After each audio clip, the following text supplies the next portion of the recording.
Brian, how are you? I'm all right. How are you? Good. Now, a guy just called, so that's why I ask you this question first. And he said, how come A-Rod was never considered for this job? Was he ever considered for this job?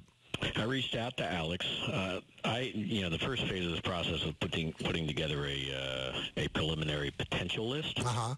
So I did reach out to Alex and ask him if he had any ideas, and any suggestions and things of that nature. And he never volunteered himself. And believe me, I got a lot of people that reached out and asked to be considered. And you couldn't interview everybody. And over engaging Alex on a few occasions, obviously not once did he volunteer like he might have an interest in this. And I heard from other people that he wouldn't be interested in it, but anyway, but when asked, hey, do you have any recommendations, any ideas?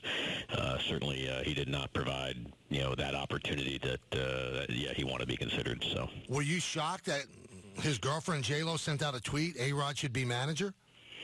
I was a little surprised by it, only the fact that I just don't think that's something he was interested in. Obviously, if it was something of interest, he would have, he has a great relationship with a lot of people here, including myself, and he's built a great relationship with our owner.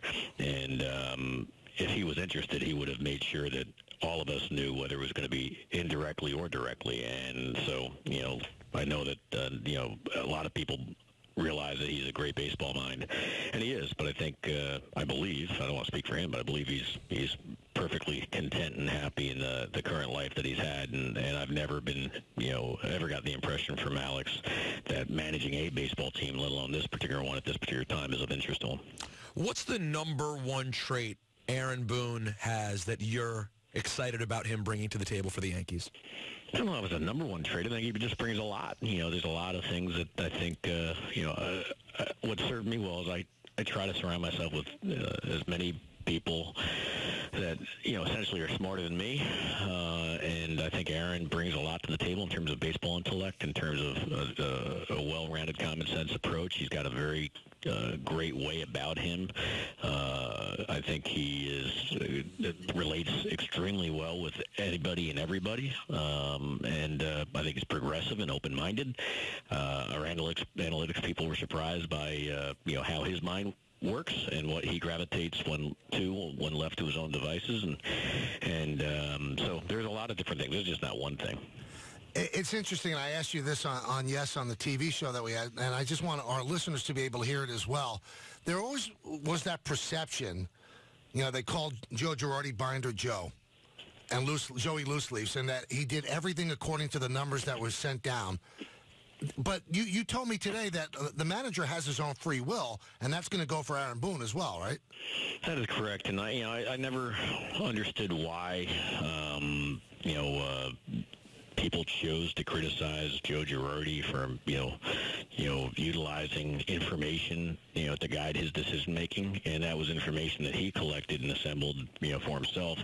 We don't have a playbook that we call in from above, but what we do expect from all of our people in whatever department they happen to be in. In Aaron Boone's case now, it's the managerial department, is that they would keep the line or the spigot of the flow of information to the spigot wide open from every area, whether it's performance science, medical, analytical, player development, pro scouting, advanced scouting. The job of the manager is to obviously digest all of that information and then utilize it in a way to make a final call on lineups and in-game decisions. And that also factors into getting exposed to the player personnel that he inherits and determining what puts them in the best position to succeed, when he has to make these type of decisions. So that's all it is, and that's all it was for Joe Girardi before that. And we've never dictated the lineup,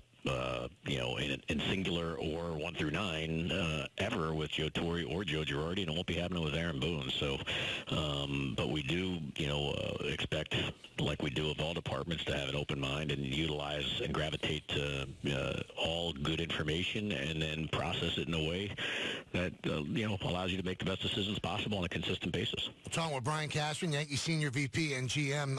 Brian, you're a fearless guy in every aspect of your life. I mean, you rappel down buildings, and you don't seem to have any fear of safety or anything like that. And I said that when you made the move not bringing back Girardi and recommended the move, and then you bring in a guy with no experience whatsoever in the managerial coaching ranks, that you're putting a bullseye on your back. This is on you now if this doesn't work out. Do you feel that way?